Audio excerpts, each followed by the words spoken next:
Hey y'all, it's been a week, right? So much going on here at home and around the country. I mean, the wildfires in California, let's face it, they're so hard and so sad to watch.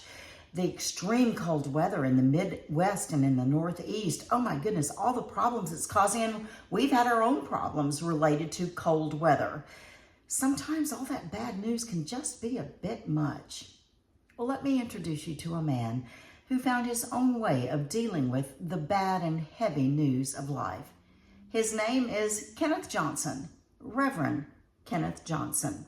Brother Johnson, as he's known in Monroe County, Alabama, he used to go into a wooded area to pray for the people and the problems he encountered daily in his ministry.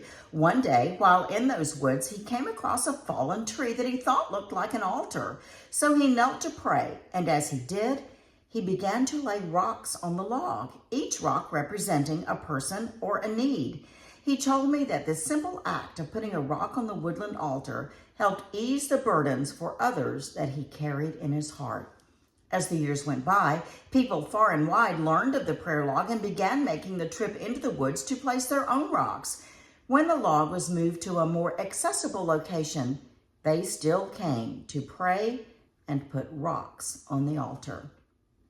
Kenneth Johnson, affectionately known as Monroe County's pastor, died this week at the age of 94, and his death leaves a hurt in the hearts of all of us who knew him and of those who didn't know him, but who knew of his prayer log and who drove who knows from where to stop by and leave a rock and a prayer.